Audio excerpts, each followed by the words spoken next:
Here I am on my iPad. I'm going to open up Snapseed just by clicking the Snapseed app. And the first thing you'll notice is that it is a very minimalistic style of app. You have a menu in the top right. If you click those three buttons, you can watch some tutorials and adjust your settings. I suggest going over to the settings and just making sure you know what your settings are, saving your photos specifically to a Snapseed album that it will create, different things like that. Specifically, make sure you look at image resizing and format and quality. If you're under format and quality, you'll want to make sure that you have this at 100% if you want 100% quality. JPEG 95% is still going to be very, very high quality. JPEG 80% will lose a little bit of quality, so if you're worried about saving space, definitely choose 80%, but I'm going to go ahead and leave it at 95%. That should be fine for what we're working with. So to open any photo, just click anywhere or click the plus button in the middle or the open button in the top right. You'll see your photo stream in the top left. And so I have some photos that we downloaded for this Snapseed section. They are all JPEG photos. Some devices you can actually work with raw photos, and Snapseed you can edit raw photos in it, but I wanted to provide JPEGs so that there's no issues there.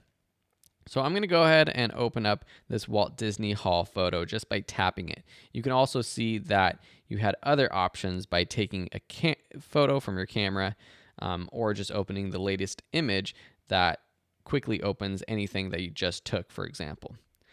Awesome. So you'll first notice that there are some presets over on the right-hand side. I'm scrolling through them, and just by clicking on one of them, it applies different types of preset effects to it. This can be making it more or less contrasted, more saturated, less contrasted, warmer, cooler, adding vignettes.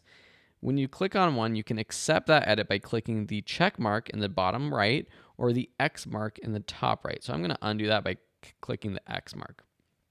To edit your photos, you're going to click that pencil icon in the middle right. Now this would look different on a phone. So this is going to be at the bottom, these menu options that you can scroll through in these buttons. But this pencil icon is the one you're going to edit.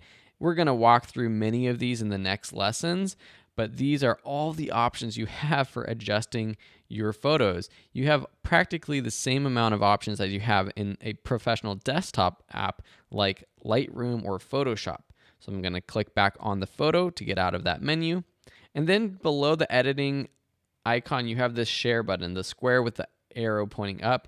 We're going to go through these options in a later lesson. The main other things I want you to know is this stack button right here, which is actually to undo or redo, or to completely revert your photo. If you made a lot of edits, it will completely redo all of them. Or you can view edits, which is pretty cool, to show the original versus the edited one. So let's actually go ahead, add some sort of preset. We'll say okay. Now let's go ahead and see view edits. And now you can see all of the different things that haven't been applied in that bottom right. You see that some tuning, which is a lot to do with exposure, has happened. Some curve edits, some detailed adjustments.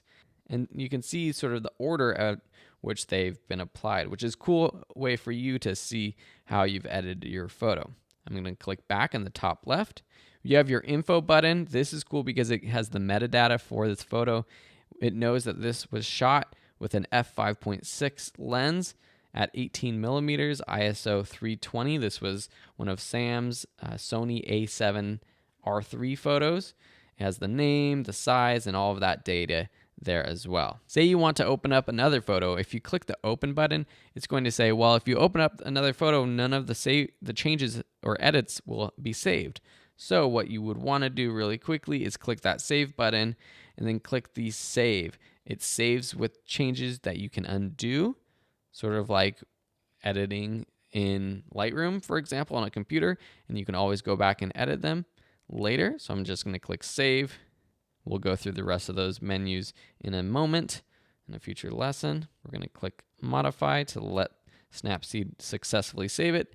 Then click open, and now here you can see that you can open other photos. So we're going to open up this landscape photo of the cityscape of Los Angeles, and we'll start editing it with all of the tools in the editing menu in the next lesson.